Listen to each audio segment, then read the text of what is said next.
What is up, everybody? Jamison Johnson, Athens Ford. Today we're in a 2017 Ford Focus RS, another one of the highly anticipated vehicles brought to you by the Ford Performance team. So these are coming straight out of Germany. If you don't know the backstory behind them, they were not allowed basically for a lot of years here in the US, but now they're being produced in Germany and being sold worldwide. So I know a lot of people were really excited when they heard that the RS was gonna be available to the United States. So again, this one is a 2017 model. We saw its debut back in 2016. There were a few 16 models that were out.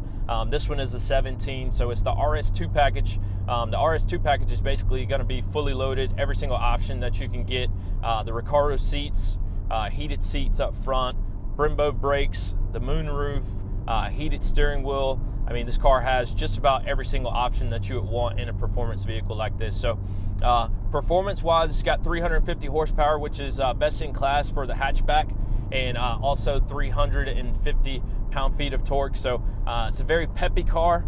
A lot of the folks that are moving into them are, vehicle enthusiasts, or a lot of guys that have owned Focus STs, which I own as my daily. I drive a 13 model, are transitioning now into the RS. So drive-wise so far, to me, my ST has a Ford Performance tune on it, so it gives me kind of that same comfortable feeling, of a decent amount of power out of the turbo 4-cylinder, and you know exactly how hard you could push it without anything happening, and you know the exact power that you're going to get out of it. So to me, drive-wise so far, it's going to feel like a ST. So if any of you are watching this and you've never driven the RS, it's going to feel like an ST with maybe a stage 2, stage 3 feel to it, with a tune, upgraded intercooler, better exhaust on it, but it's definitely not underpowered for any reason.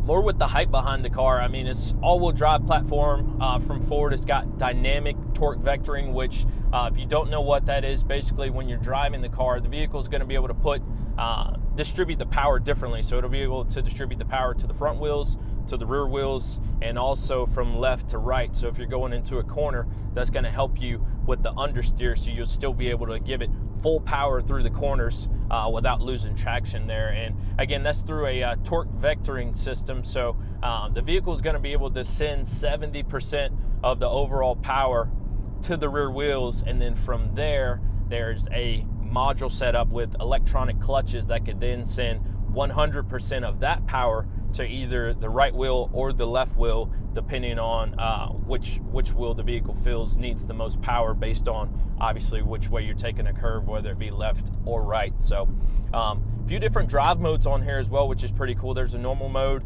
We're in sport mode right now. Gives it a little bit better handling. You can probably hear the sound of it coming through. Get a little exhaust crackle there.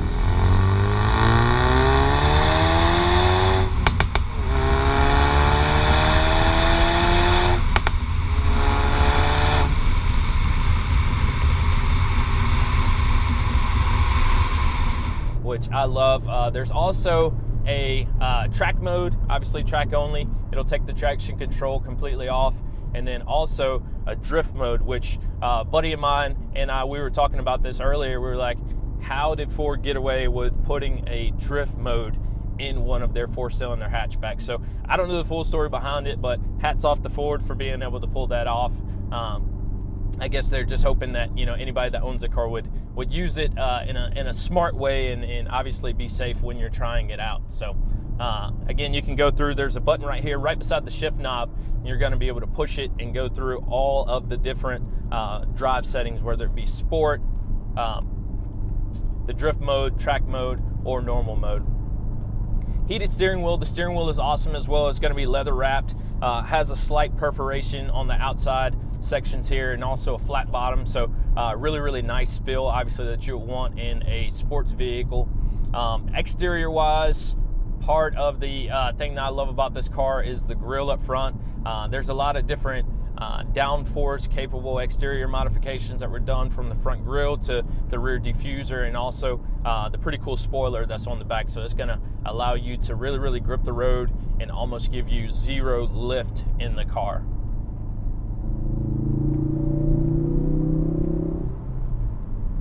So again, definitely a lot of power. I'm actually very impressed driving it. I ordered one for the store a few months ago. It was a white one, and I was on the fence the whole time after it arrived. It was a 2016 model. It was a white RS2, exactly how I want it. And it got there, and I was like, do I get it, or do I let somebody else enjoy it? Do I get it? Do I let somebody else enjoy it? I ended up letting somebody else enjoy that one, so it is sold to someone out of state, but obviously we can always get plenty more. Again, I'm pretty impressed by it so far. The brakes feel great as well. Those are Brembos, which you could probably see from the outside there. Blue painted calipers. Lots and lots of cool stuff. Seats are hugging me very well. These are Recaro seats. I believe I mentioned that already, and similar to the ST, you know, you can get Recaro seats in that one as well, in the ST2 and the ST3. Some of the other cool features that transition over from the ST world were the HID headlights up front, Recaro seats. Has the upgraded Sony system, which any of you that own an ST, you may be familiar with that system there. We've got Sync 3 this year, which is nice. It's one of the newest technology platforms that Ford has come out with, so everything is integrated, built in. Works just like a smartphone. You can actually pair, you know, your phone to it, whether you have a Samsung or Apple product, and use some really nice tech features there. Built-in navigation, push button start. The only thing so far that I've seen on this vehicle that I would like for it to have next time is the SecuraCode. And if you're unfamiliar with the SecuraCode, that's basically the 5-digit code that you can put in from the outside of the vehicle to be able to get into the inside. So I know it's a very small feature, but to me on this car, I definitely feel like it would have been you know, a little bit better as far as ease of getting in and out of it there from the outside. I mean, you can get the SecuraCode on an SE Escape, so you know, why wasn't it put on the RS? But other than that, like I said, I'm very impressed with this vehicle. The dual exhaust sounds great.